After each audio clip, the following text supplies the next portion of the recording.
Hello दोस्तों, एग्जामशिप में आपका स्वागत है। दोस्तों, जैसा कि हम लोग यूपी पीसीएस मेंस के जीएस 5 पेपर को कवर कर रहे हैं, जिसमें हमने पहला टॉपिक उत्तर प्रदेश का इतिहास से पूरा पाषाण काल और संध्या सभ्यता को कवर कर लिया है। इस वीडियो में उसी टॉपिक से हम लोग कुछ और पॉसिबल क्वेश्चंस को डिस्कस करेंगे। तो चलिए शुरू करते हैं। प्रश्न है, महाजनपद काल में कितने महाजनपद उत्तर प्रदेश में स्थित है? विस्तार से वर्णन कीजिए। सबसे पहले भूमिका लिखेंगे। 6वीं शताब्दी ईसा पूर्व में भारत में 16 महाजनपदों का उदय हुआ, जिसका विवरण बौद्ध ग्रंथ अंगुत्तर निकाय और जैन ग्रंथ भगवती सूत्र में मिलता है। 16 महाजनपदों में से 8 महाजनपद उत्तर प्रदेश में स्थित हैं, जो निम्नलिखित हैं। अच्छा, कुछ लोग क्या करते हैं, भूमिका की हेडिंग डाल देते हैं, भूमिका फिर मुख्य भाग निष्कर्ष, ये सब नहीं करना होता है। तो 16 महाजनपदों में से 8 महाजनपद उत्तर प्रदेश में स्थित हैं, जिनको हम लोग मैप में दिखाएंगे। सूर्यसेन, कौशल, मल्ल, काशी, बुआस, चेदी, पांचाल और कुरुक्षेत्र। तो इसके बारे में हम लोग डिस्कस करेंगे। कौशल, वर्तमान अवध का क्षेत्र प्राचीन काल में कौशल महाजनपद था। इसकी राजधानी क्या थी? श्रावस्ती। बुद्ध काल में कौशल के 2 भाग हो गए। उत्तरी भाग की राजधानी साकेत और दक्षिणी भाग की राजधानी श्रावस्ती थी। सूर्यसेन, आधुनिक ब्रज मंडल क्षेत्र में सूर्यसेन स्थित था, जिसकी राजधानी मथुरा थी। बुद्ध काल में यहाँ राजा अवंती पुत्र था, जो बुद्ध का प्रमुख शिष्य था। कुरु, दिल्ली मेरठ क्षेत्र में कुरु महाजनपद स्थित था, जिसकी राजधानी इंद्रप्रस्थ थी। कुरु के लोग प्राचीन समय में अपनी बुद्धि और बल के लिए प्रसिद्ध थे। पांचाल, बरेली, बदायूं तथा फर्रुखाबाद जिले में पांचाल महाजनपद स्थित था। इसके 2 भाग थे। उत्तरी पांचाल की राजधानी अहिच्छत्र और दक्षिणी पांचाल की राजधानी कांपिल्य थी। यानी जो पांचाल महाजनपद था, इसके 2 भाग थे, उत्तरी पांचाल और दक्षिणी पांचाल। उत्तरी की राजधानी अहिच्छत्र और दक्षिणी पांचाल की राजधानी कांपिल्य थी। काशी, काशी महाजनपद वर्तमान वाराणसी तथा उसके आसपास क्षेत्र में स्थित था। काशी की राजधानी क्या थी? वाराणसी। मल्ल के बारे में लिखेंगे। मल्ल, देवरिया जिले में मल्ल महाजनपद स्थित था। यह एक गणराज्य था, जिसकी राजधानी पावा व कुशीनगर थी।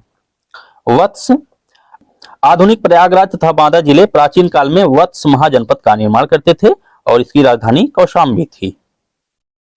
चेदी, आधुनिक बुंदेलखंड के पूर्वी तथा उसके समीपवर्ती भागों में चेदी महाजनपद स्थित था।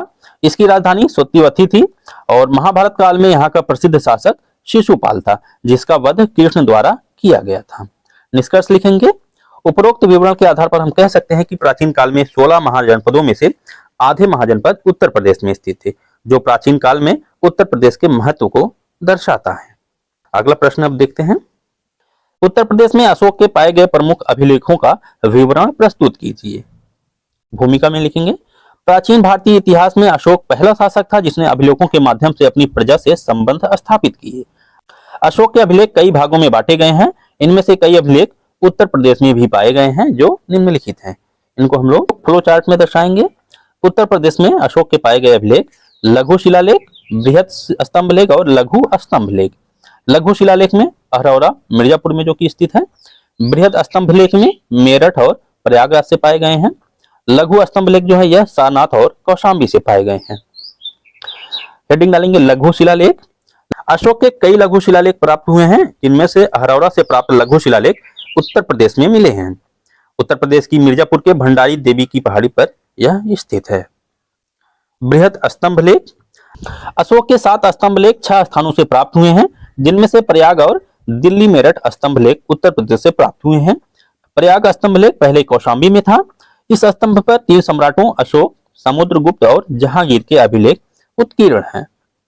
दिल्ली मेरठ स्तंभलेख पहले मेरठ में था, बाद में फिरोज शाह तुगलक द्वारा इसे दिल्ली लाया गया। लघु स्तंभलेख, अशोक की राजकीय घोषणाएं जिस पर होती थी, उसे लघु स्तंभलेख कहा गया है। इन लघु स्तंभलेख में से 2 लघु स्तंभलेख कौशाम्बी और सारनाथ में पाए गए हैं। कौशाम्बी स्तंभलेख में अशोक की रानी करुआकी के दान पुण्य का उल्लेख है। इस अभिलेख को साम्राज्ञी का अभिलेख भी कहते हैं। और जो सारनाथ लघु स्तंभलेख है, यह संघ भेद से संबंधित है, जिसमें कहा गया है कि जो भी संघ में भेद डालने की कोशिश करेगा, उसे श्वेत वस्त्र पहनाकर अलग कर दिया जाएगा। अब जो है निष्कर्ष लिखेंगे। उपरोक्त विवरण के आधार पर हम जान सकते हैं कि उत्तर प्रदेश में अशोक के कई अभिलेख प्राप्त हुए हैं, जिसके माध्यम से हम उसकी नीतियों को जान सकते हैं। दोस्तों, इस वीडियो में इतना ही। अगर आपको वीडियो यूजफुल लगा तो प्लीज वीडियो को लाइक करें और चैनल को सब्सक्राइब करें। इसका पीडीएफ आपको वीडियो के डिस्क्रिप्शन में मिल जाएगा, जहां से आप इसको डाउनलोड कर सकते हैं। Thank you.